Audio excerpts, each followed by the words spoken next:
religião se torna uma prisão. Ela se torna uma barreira, ela se torna algo completamente insano. Sem dúvida, estamos falando de Lonen, gótico e sombrio. Andrew Michael Hurler com certeza mexeu com a minha cabeça e vai mexer com a sua. Edição essa da Intrínseca. Vem conhecer, vem!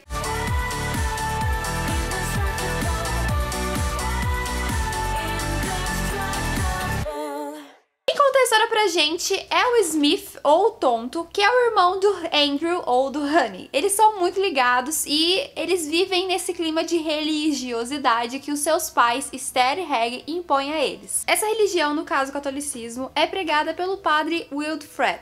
Ele é muito rígido, muito radical e um tanto quanto fanático. Faz com que os seus seguidores, aí os fiéis de Deus, sigam a palavra de uma maneira um tanto quanto surreal. O menino Honey, ele não fala, ele se comunica da sua maneira, dentro dos seus limites, das suas capacidades. E os seus pais acreditam que Deus pode operar um milagre na vida dele, desde que ele faça parte da peregrinação que ocorre toda a Páscoa. Ele já passou uma vez por esse processo de purificação, onde ele não pode comer certos alimentos e eles têm que ficar em um lugar chamado Lonen, que é localizado na Inglaterra, um vilarejo litorâneo ali, muito estranho, sombrio e com uma pegada um pouco triste. Acontece que da última vez que eles foram lá, o padre Wilfred acabou ficando um pouco atormentado. Ele perdeu um pouco o prumo ali e parece que ele passou a questionar se Deus de fato existia, se Deus de fato operava ali.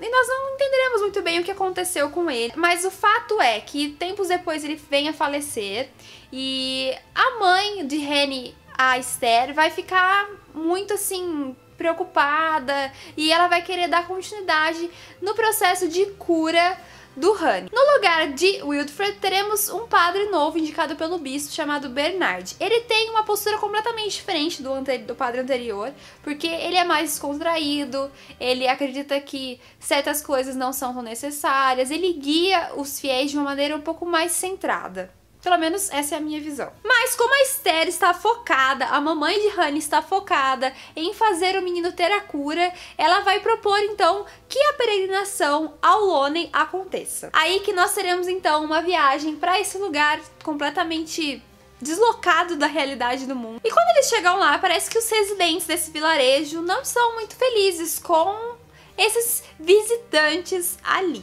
E essa peregrinação poderá se tornar motivo de discórdia, de intriga, de briga, de conflito constante, de desgosto, de choro e de dor. Quem nos conta toda a história é o Smith e ele vai abordar de uma maneira bem sutil, mas que prende o leitor como se fosse o mar, sabe? Você vai sendo tragado pela história assim aos poucos e quando vê você já tá preso nesse drama, suspense, thriller, nessa loucura. E o Smith vai contar essa história pra gente porque um corpo é encontrado em Lonen tempos depois e ele vai retomar tudo que houve com seu irmão e com ele, com quem estava ali naquela casa ali em Lonen, e nós vamos entender então como a religião pode ser complicada em certos aspectos. E o que aconteceu ali em Lonen, mais precisamente em Thessaly, vai marcar sempre a vida desses dois irmãos. Com certeza, tudo que rolou ali vai afetar eles no futuro. É confuso tudo que eu falei? Talvez seja um pouco. Quando você vai lendo, você sente um pouco dessa confusão também. Mas, de certa maneira, apesar de ser confuso, você fica muito envolvido com a história, querendo entender e descobrir as motivações de cada personagem, sabe? Por que a pessoa se torna tão religiosa a ponto de ficar cega pra própria verdade. O que eu senti muita falta mesmo nessa obra foram as explicações, porque a gente tem muitas suposições sobre coisas que aconteceram, sobre coisas que podem acontecer, mas praticamente 90% delas não são explicadas, não são esclarecidas e a gente fica com essa interrogação na cara. Porque tudo fica no campo assim, pode ser que, talvez seja isso. Maligno ou místico? Amigo ou traidor? É um livro bem complexo, mas que eu não posso deixar de recomendar pra vocês, porque ele me prendeu muito, eu li muito rápido e é fascinante a abordagem do autor nesse livro. A gente fica, assim, meio maluco, sabe? Pensando em como as pessoas podem fazer absurdos por questões religiosas, por convicções. Eu não sei, acho que é a visão do limite do ser humano. confuso. Na real, eu tirei as minhas próprias conclusões com relação a esse livro, então se você ainda não leu, deixa aquela curtida que ajuda muito na divulgação e tchau. Porque agora eu vou falar um pouco com spoilers e pode ser que você não queira saber disso se você ainda não leu a obra. Agora, se você já leu, veja se você concorda comigo. Eu acredito que o Honey passou naquela casa ali em Thessaly não foi nada divino, eu acho que foi algo meio maligno, satanista, ou sei lá o que pode ser aquilo. E eu acho que ele provavelmente matou aquele bebê.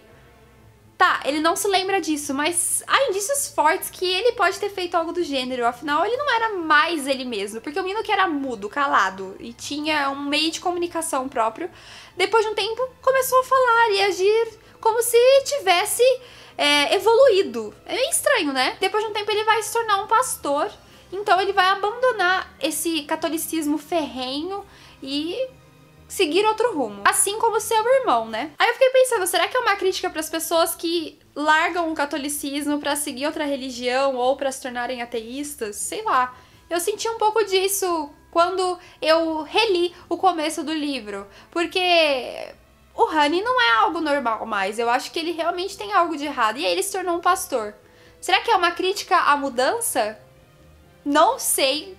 Muito estranho e estou com altos questionamentos aqui na minha cabeça. Eu dei 4 estrelas pra essa obra aqui, porque eu achei que a ideia, a proposta é extremamente criativa e inovadora. Eu nunca li nada do gênero, eu fiquei, sabe, muito envolvida, porque é um debate muito interessante que você deveria conhecer.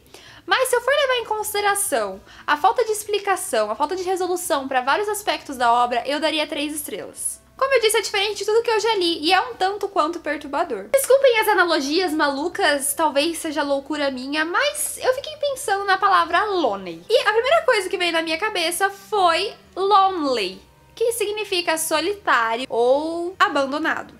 Posso estar enganada, posso estar super errada, mas, gente, faz sentido, não faz? Se a gente levar no caso o significado dessa palavra para abandonado, seria o bebê que foi encontrado lá morto nessa cidade de Lonely. E se levarmos a palavra como significado de solitário, o Smith que narra essa história é um cara muito solitário, é um cara que não tem companhia, assim, ele se isola, ele opta por isso, sabe? Então eu acho que é um paralelo. Talvez eu esteja enganada, mas pra mim fez sentido. E se você gostou dessa resenha, lembre-se daquela curtida. E se você gostou desse bate-papo também, deixa aquela curtida. Me sigam nas redes sociais, me sigam lá no Twitter, no Instagram, na fanpage do Borogodó e no Snapchat. Se inscreva aqui no canal se você ainda não for inscrito. E espero que vocês tenham gostado deste momento reflexivo, meio doido meu. Mas esse livro pedia isso, então desculpe se o vídeo ficou um pouco longo. A gente se vê em breve. Beijo e fui!